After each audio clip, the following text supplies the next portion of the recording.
5, 4, 3, 2, 1, 0.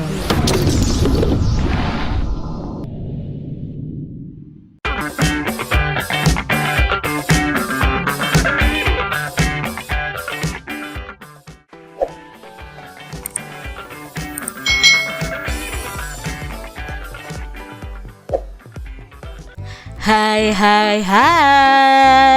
selamat datang di channel YouTube Kak Citra. Apa kabar adik-adik semuanya? Kak Citra berharap kalian dalam keadaan yang baik, sehat, dan siap untuk belajar ya.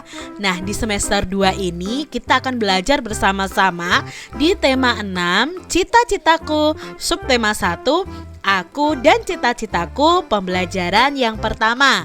Mari adik-adik yang duduk di kelas 4, kita belajar bersama-sama. Adik-adik, apakah kalian mempunyai cita-cita? Lalu apa cita-cita kalian? Nah, apakah kalian pernah membayangkan akan menjadi seorang apa ya di kemudian hari nanti? Apakah hal yang kamu bayangkan itu sebuah kegiatan atau sebuah pekerjaan?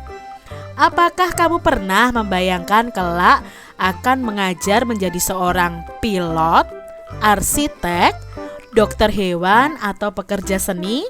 Nah, mari kita belajar tentang cita-citaku. Adik-adik, perhatikan gambar berikut ini. Kira-kira pekerjaan apa ya yang ada dalam gambar tersebut? Nah, mungkin ada yang bercita-cita menjadi seperti ini adik-adik. Nah, ini adalah seorang guru. Aku seorang guru. Lalu tugas seorang guru itu kira-kira apa ya adik-adik?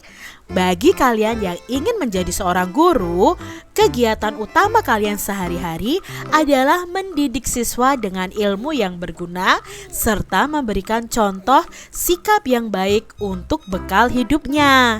Nah, contohnya Kak Citra. Kak Citra adalah seorang guru. Dulu waktu kecil cita-cita Kak Citra juga memang ingin menjadi seorang guru. Nah, sekarang cita-cita kalian apa nih adik-adik? Lalu gambar yang kedua, kira-kira ini seorang apa ya? Cita-citanya apa ya ini ya? Ya, ini disebut dengan arsiteknya. Aku seorang arsitek. Nah, arsitek ini kegiatan utamanya apa? Nah, kegiatan utamanya adalah merancang bangunan dan mendesain sebuah bangunan. Jadi arsitek ini merancang bangunan sebelum dibangun adik-adik, dia akan menggambar rancangannya dan mendesain bangunannya. Ini kalau cita-cita kalian menjadi arsitek nih adik-adik. Lalu gambar berikutnya, kira-kira apa ya ini ya? Ya, ini adalah dokter hewan. Nah, dokter hewan ini tugas utama atau kegiatan utamanya adalah mengobati hewan dan merawat hewan yang sedang sakit. Siapa yang ingin menjadi dokter hewan adik-adik? Yang berikutnya, kira-kira ini apa ya? Ya, ini adalah seorang pelukis. Siapa yang ingin menjadi pelukis adik-adik? Apa sih kegiatan utama dari pelukis ini? Kegiatan utamanya adalah melukis di atas kertas atau kanvas. Bisa juga mengadakan pameran dari hasil lukisannya adik-adik. Lalu contoh cita-cita yang lain ya adik-adik, kira-kira apa nih? Ya, ini adalah pilot adik-adik. Nah, pilot ini kegiatan utamanya adalah menerbangkan pesawat dan membawa penumpang dengan aman ke tempat tujuan. Itu tadi beberapa cita-cita yang mungkin kalian perlu ketahui ya adik-adik, apa sih kegiatan dari masing-masing pekerjaan atau cita-cita tersebut. Bagaimana dengan kalian semua? Kalian pasti mempunyai mimpi dan harapan tentang kegiatan atau pekerjaan kalian kelak. Itulah yang namanya cita-cita adik-adik. Coba adik-adik bisa tuliskan tentang cita-cita kalian, kegiatan utamanya, dan keahlian yang harus dimiliki sehubungan dengan cita-citamu itu. Contohnya kalau guru harus bisa mengajar, harus mengerti pembelajaran, dan lain sebagainya. Kalian bisa tuliskan ya di buku tulis kalian masing-masing. Udin dan Beni ternyata memiliki cita-cita yang sama. Mereka berdua ingin menjadi seorang guru. Menurut Udin, ia ingin menjadi guru karena gurulah yang membuatnya menjadi selalu ingin tahu tentang banyak hal. Udin menunjukkan sebuah tulisan dari sebuah majalah untuk menjelaskan pendapatnya tentang guru. Nah, ini adalah tulisan tersebut. Tulisan ini disebut dengan puisi yang berjudul Cita-Citaku. Dengarkan ya, Kak Citra akan membacakan puisi tersebut. Cita-citaku. Anganku melayang ke masa depan. Aku ingin menjadi seorang guru. Guru adalah pejuang ilmu di garis depan. Guru tanpa pamrih berbagi ilmu. Aku akan berusaha mencapai cita-cita. Tak akan lelah aku mencari ilmu. Takkan aku bertapangku tangan saja demi tercapainya cita-citaku. Itu tadi puisi yang berjudul Cita-Citaku. Teks berjudul Cita-Citaku di atas merupakan sebuah karya yang disebut puisi. Apa itu puisi dan apa saja ciri-cirinya? Yuk kita pelajari adik-adik. Perhatikan bagian-bagian teks puisi yang dibaca. Diskusikan ciri-ciri dari teks tersebut. Sebagai panduan menemukan ciri-cirinya, kalian bisa menjawab pertanyaan-pertanyaan berikut ini bersama dengan Kak Citra. Nah, ini adalah teks puisi tadi, yaitu Cita-Citaku. Apakah adik-adik menemukan bahwa teks tersebut terdiri atas kumpulan kata-kata yang tersusun menjadi baris? Nah, di sini ya ada 8 baris. Nah, setiap barisnya itu tersusun dari kumpulan kata-kata. Berarti ya pada puisi tersebut terdiri atas kumpulan kata-kata yang tersusun menjadi baris. Lalu pertanyaan yang kedua, apakah kamu menemukan baris-baris tersebut itu terkumpul menjadi beberapa bagian? Ya, baris-baris ini terkumpul menjadi beberapa bagian adik-adik, yaitu terdiri dari 2 bagian ya. Masing-masing bagian memiliki 4 baris ya. Baris-baris tersebut terkumpul menjadi 2 bagian. Nah, setiap bagian ini disebut dengan bait. Jadi satu bait ini terdiri dari 4 baris. Lalu pertanyaan berikutnya, tuliskan bunyi vokal dari kata terakhir setiap barisnya. Ingat adik-adik, bunyi vokal itu berarti A, I, U, E, O. Itu huruf vokal adik-adik. Nah, di sini baris yang pertama itu huruf vokal terakhir adalah huruf A. Di sini U, di sini A, di sini U. Berarti ada bunyi vokal A, U, A, U. Sekarang bait yang kedua itu ada A, U, A, U. Jadi setiap baitnya ini bunyi vokalnya adalah yang terakhir ya, A, U, A, U. Dan baris kedua, bait kedua juga A, U, A, U. Lalu pertanyaan berikutnya, apakah kamu menemukan keteraturan bunyi vokal kata terakhir dalam setiap barisnya? Ya, kita menemukan ya, bunyi terakhirnya itu berselang-seling dari A, U, A, U. Lalu tunjukkan keteraturan itu. Nah, keteraturannya itu pada bait pertama, akhir kata setiap baris itu terdiri dari huruf hidup A, U, A, U. Begitu pula dengan bait yang kedua, yaitu A, U, A, U. Nah, dari bacaan ini atau puisi ini, penulisan puisi itu dituangkan dalam bentuk bait yang terdiri atas baris-baris. Setiap bait terdiri dari 4 baris. Lalu puisi ini memiliki rima akhir A, B, A, B. Tadi kan A, U, A, U ya. Nah, itu diumpamakan menjadi A, B, A, B. Jadi berulang terus. Puisi itu terdiri atas bagian-bagian yang merupakan kumpulan kata-kata yang disebut dengan baris. Nah, ini yang disebut dengan baris adik-adik. Lalu baris-baris puisi itu terkumpul menjadi bagian yang disebut dengan bait puisi. Jadi ini namanya satu bait. Satu bait ini terdiri dari 4 baris. Susunlah baris-baris puisi ini menjadi bait puisi adik-adik. Nah, Kak Citra punya kalimat puisi yang acak nih adik-adik ya. Nah, di sini ternyata rimanya sama, yaitu U semua. Jadi kalian bisa mengubah susunannya sesuai dengan apa yang menjadi pemikiran kalian. Contohnya di sini adik-adik, Kak Citra susun menjadi seperti ini. Guru selalu membimbingku. Guru mengajakku untuk maju. Sungguh berjasa guruku.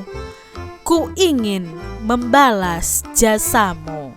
Ini jika disusun menjadi puisi yang baik dan benar. Nah, di sini kita lihat percakapan adik-adik.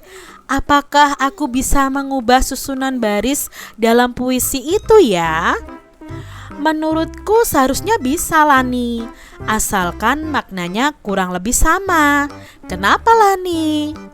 Betul juga, aku ingin menyusun puisi sendiri tentang cita-citaku. Benarkah? Apa cita-citamu, Lani? Aku senang dengan hewan. Aku ingin suatu hari nanti bisa menjadi dokter hewan agar aku dapat membantu hewan-hewan yang sakit dan butuh pertolongan. Wah, hebat juga cita-citamu. Kebetulan aku punya beberapa hewan peliharaan di rumah. Mungkin besok aku bisa membawa mereka kepadamu untuk diperiksa. Ah, Udin, jangan bercanda. Itu nanti saja ketika aku sudah belajar banyak tentang hewan. Baiklah, Lani. Nah, itu tadi percakapan antara Lani dan Udin. Apakah adik-adik memiliki hewan peliharaan seperti Udin? Nah, di sini Udin memelihara kucing, kelinci, dan ayam. Apa saja hewan peliharaanmu itu? Lalu bagaimana cara adik-adik memeliharanya? Nah, tentunya kalian memelihara hewan harus dengan baik ya adik-adik ya, diberi makan, diberi minum, dan lain sebagainya. Amatilah hewan peliharaan di sekitarmu. Apakah hewan peliharaan itu mempunyai anak? Nah, kalau di sini gambarnya ya, ini kucing mempunyai anak, kelinci juga, lalu ayam juga mempunyai anak. Gambar-gambar tersebut menunjukkan bahwa ada anak-anak hewan dan ada hewan yang sudah dewasa. Artinya hewan-hewan tersebut itu mengalami pertumbuhan. Nah, ada tahapan-tahapan yang dilalui oleh hewan itu dari anak-anak hewan menjadi hewan dewasa. Jadi ketika mereka dilahirkan biasanya tidak langsung besar adik-adik. Mereka melalui tahapan dalam pertumbuhan. Nah, adik-adik, semua makhluk hidup itu mengalami pertumbuhan dan perkembangan. Hewan dan manusia mengalami beberapa tahapan pertumbuhan dan perkembangan dalam kehidupan. Nah, tahapan pertumbuhan dan perkembangan hewan itu membentuk sebuah siklus hidup atau nama lainnya daur hidup. Nah, hewan mengalami tahapan pertumbuhan dan perkembangan yang berbeda-beda. Misalnya ayam dan kucing, pertumbuhan dan perkembangannya pun berbeda. Ada jenis hewan yang mengalami perubahan bentuk di setiap tahap hidupnya. Namun ada pula hewan yang tidak mengalami perubahan bentuk adik-adik. Nah, hewan yang mengalami perubahan bentuk dalam siklus hidupnya berarti mengalami namanya metamorfosis. Jadi metamorfosis itu perubahan bentuk dalam siklus hidup seekor hewan ya. Contohnya kupu-kupu itu mengalami metamorfosis. metamorfosis. Kalau kucing itu tidak mengalami metamorfosis. Di antara hewan yang mengalami metamorfosis, ada yang mengalami perubahan bentuk pada setiap tahapnya. Ada juga yang tidak, adik-adik. Nah, hewan yang mengalami perubahan bentuk pada setiap tahap pertumbuhan dan perkembangannya itu disebut metamorfosis sempurna. Sedangkan hewan yang mengalami perubahan bentuk hanya pada tahap tumbuh kembangnya dinamakan mengalami metamorfosis yang tidak sempurna. Nanti akan kita pelajari lebih lanjut di pembelajaran selanjutnya tentang metamorfosis ini. Nah, sekarang susunlah tahapan pertumbuhan dan perkembangan hewan pada gambar berikut ini. Kita bisa memberi nomor dengan urutan yang benar. Nah, kalau kucing ini mengalami pertumbuhan dan perkembangan tetapi tidak metamorfosis, berarti tidak mengalami perubahan bentuk, hanya mengalami pertumbuhan ya, dari kecil sampai dewasa itu tidak ada perubahan bentuk apapun adik-adik. Awalnya itu dari anak kucing ya, nomor 1 ini anak kucing, lalu menjadi kucing remaja dan menjadi kucing dewasa. Nah, siklus hidup ini tanpa metamorfosis. Sebagian besar hewan itu mengalami daur hidup tanpa metamorfosis.